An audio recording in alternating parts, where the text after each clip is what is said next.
Bang, rakit PC 1 jutaan bisa nggak? 2 jutaan bisa nggak? 3 jutaan bisa nggak? Eits, kalau kalian mau rakit PC yang aman, ya budget segini coy. Kira-kira berapa ya?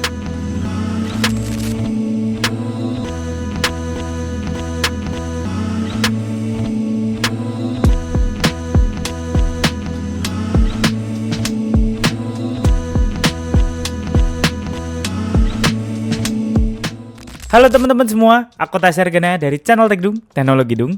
Jadi biasanya kalau di kolom komentar pasti ada yang tanya, Bang bikinin budget 1 jutaan, 2 jutaan, 3 jutaan, yang dimana itu murah banget ya untuk sebuah PC. Kalau kalian mau rakit PC harus ada checklist yang harus kalian penuhi. Yang pertama, komponennya harus baru semua. Yang kedua, generasinya jangan kejauhan. Kalau untuk saat ini tahun 2025 itu di DDR4 untuk platformnya. Yang ketiga, siapin budgetnya minimal kalau menurutku ya di 4 juta sampai 5 juta. Itu baru PC doang. Tapi kita akan mendapatkan kenyamanan dan keamanan. Karena kalau kalian rakit PC minimum requirement dari Tekdung ini, kalian akan mendapatkan barang yang full komponennya baru. Tentunya kalau baru bergaransi resmi. Ya seperti ini. Kira-kira apa aja untuk komponennya? Langsung aja, ini dia spesifikasinya. Yang pertama untuk prosesor, ini harus baru dan bergaransi resmi. Komponennya juga gampang dicarinya. Selain itu performanya juga cakep. Aku menggunakan dari AMD Ryzen 5 5500 GT. Ini aku dapatkan dalam kondisi baru bergaransi resmi. Tentunya untuk Ryzen 5 ini sudah memiliki 6 core 12 thread dan sudah memiliki iGPU atau integrated GPU. Jadi ini tanpa VGA tambahan ya, melainkan menggunakan GPU yang ada di dalam prosesor ini. Tentunya sudah bisa banget lah ya untuk main game-game kekinian, tentunya dengan settingan yang sudah disesuaikan. Kita juga mendapatkan fan-nya, jadi untuk budget yang minimum ini kita menggunakan fan bawaannya ya, dan kedepannya kalian bisa upgrade untuk fan aftermarket biar cakep. Yang kedua yaitu motherboard, kalian harus siapkan. Minimum requirement yang aku bisa kasih ini menggunakan dari ASRock A520 MHVS. Tentunya ini adalah motherboard entry level ya, yang dimana ini kita menggunakan semuanya minimum requirement. Motherboard ini sudah mendukung RAM DDR4 dan juga ada satu slot NVMe PCIe Gen 3. Tentunya ini minimum requirement sekali lagi. Ada juga slot GPU untuk upgradable ke depannya. Tentunya maksimal menurutku kalian bisa upgrade ya ke RTX 4060 atau RX 7600 XT yang PCIe Gen 4. Nanti pasti otomatis jalan ke PCIe Gen 3 dan nggak terlalu kerasa kok untuk penurunan performanya. Jadi menurutku masih worth it. Selanjutnya adalah RAM. Minimum requirement untuk di tahun 2025 menurut Tekdung itu di 16 GB dan tentunya ini RAM-nya juga menggunakan minimum requirement yaitu dari Phenom RX DDR4 16 GB kit kecepatan 3200 MHz. Ini bener-bener aku mentokin dananya biar murah dan juga performanya tapi masih cakep. Performance-nya ini speed di 3200 MHz, kapasitas minimum requirement DDR4 16 GB yang tentunya sudah memadai lah ya. Untuk harganya DDR4 ini lagi naik ya. Aduh, tapi ya mau gimana lagi, ini minimum requirement. Nggak masalah lah ya. Lanjut untuk GPU, nggak ada ya. GPU-nya menggunakan iGPU Radeon Vega 7, memiliki 7 compute unit yang tentunya udah bisa main game ya. Lanjut ke storage. Ini kita menggunakan minimum requirement dan juga wajib yaitu SSD NVMe. Yang aku gunakan adalah Adata Legend 710 512 GB NVMe PCIe Gen 3. Tentunya ini minimum requirement, kalian boleh menggunakan merek lain tapi yang penting NVMe dan 512 GB. Karena kenapa? Dengan kapasitas 512 GB kita bisa nambahin game di dalamnya. Ya 1-2 game ditamatin, nanti delete 1-2 game baru lagi kayak gitu-gitulah. Dan tentunya kita bisa split 2, drive C untuk Windows dan drive D untuk data-data kalian ataupun game. Jadi ini menurutku minimum requirement agar nyaman kalian menggunakan PC-nya. Selanjutnya ini juga minimum requirement lagi.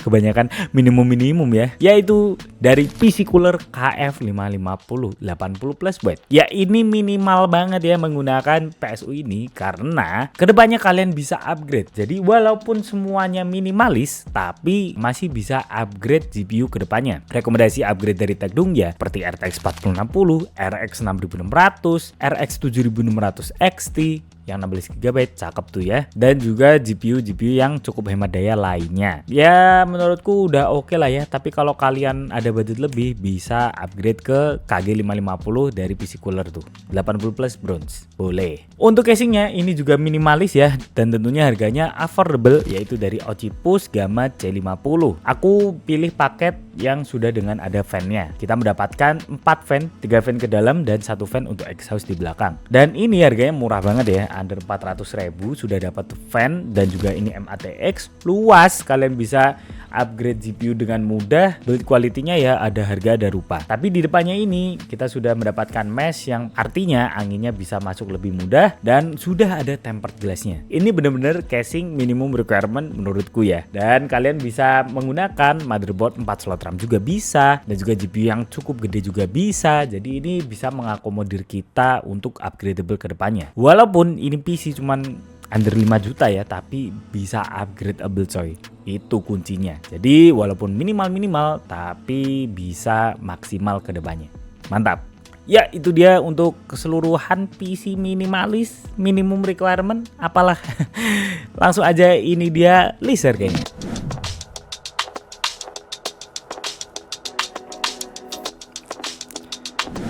Nah itu dia. Ya under 5 juta kan ya. Menurutku sih sangat minimalis harganya. Tapi bagaimana untuk performanya? Langsung aja ini dia benchmarknya.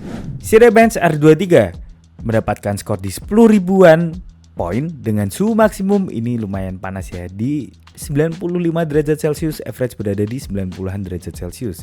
Ya emang karena ini minimum requirement, jadi kayak ya lebih baik upgrade CPU cooler kali ya. Premiere Pro 2023, video berdurasi 5 menit, 1080p 60 fps, dapat dirender selama 2 menit 52 detik. Ini cukup cepat ya. Valorant 1080p low kompetitif. Kita masih mendapatkan FPS yang cakep di atas 150 fps. Mantep nih.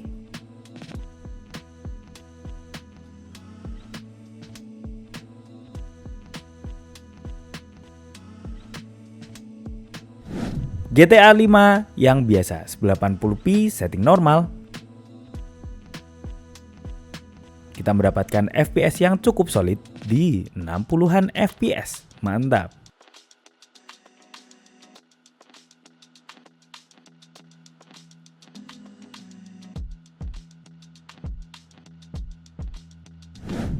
F1 2022 1080p setting low. Kita mendapatkan FPS ya yang penting bisa jalan lah ya di 40-an FPS. Masih oke lah, playable.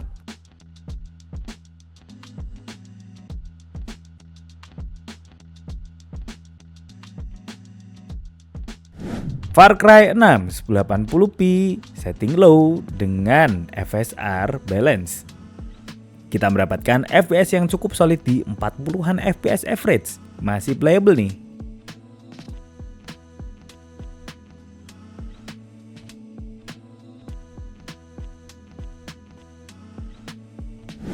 Forza Horizon 5 1080p resolusi scaling quality dengan setting medium. Kita mendapatkan FPS yang oke lah ya, masih playable di 40-an FPS. Mantap.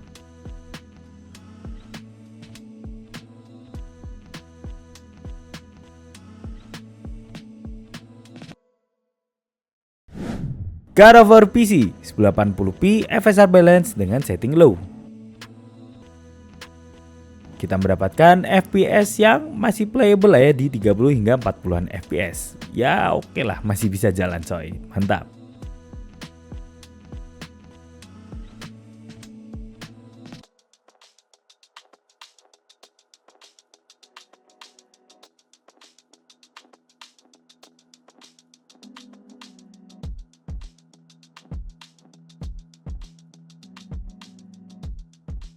Black Myth Wukong, gila aja lu.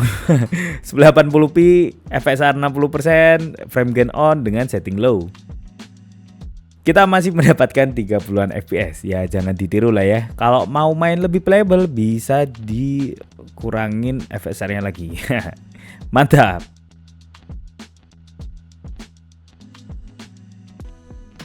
Untuk konsumsi dayanya ketika bermain game ini hemat daya banget. Ada di 70-an watt saja. Ini sih mantep ya. Jos. Nah itu dia untuk rakitan PC minimalis. Minimum requirement menurut Tekdung. Ya minimal kalian harus siapkan budget ya under 5 juta. Atau kalau misalnya sama jasa rakit PC-nya kisaran di 5 juta rupiah. Itu belum dengan monitor ya. Monitor sekarang itu di 1 jutaan. Keyboard mouse cari yang murah 200-an misalnya. Dan speaker di 200-an ya. Berarti emang spare 6-7 juta untuk mendapatkan PC minimum requirement by Tekdung kayak seperti ini ya. Tapi kalau menurutku ini tidak beresiko sama sekali kalau kalian rakit PC seperti ini. Karena kalau rusak ada garansinya. Kalau ada masalah tinggal digaransiin. Kalau ada apa-apa tinggal digaransiin. Pokoknya intinya kalau kalian beli baru itu ada garansi. Contoh prosesor 3 tahun, motherboard 3 tahun, RAM-nya biasanya lifetime, SSD 3-5 tahun, untuk PSU 3 tahun, casing dan fan nggak ada garansinya. Tapi yang penting itu proteksi cuy kalau kalian rakit PC. Daripada kalian rakit PC 1 jutaan, 2 jutaan, bulan depan rusak, ya sayang gitu duitnya. Terus beli lagi, mending seperti ini langsung. Tapi bakal ada yang komen, "Bang, PC ku aman tuh 1 jutaan, 2 jutaan." Iya, tapi apakah ada garansinya? I don't think so. Makanya dari itu kalau misalnya kalian mau cari aman, ya seperti ini. Kalau kalian mau rakit PC, langsung aja link ada di deskripsi WhatsApp Tekdung ya teman-teman. Kalian jangan lupa untuk like, comment, dan subscribe Tekdung channel, dan jangan lupa untuk follow IG, TikTok @tekdung. Jangan lupa follow ya teman-teman. Kita jumpa di lain kesempatan. Sekian dan goodbye. Let's go. Minimum.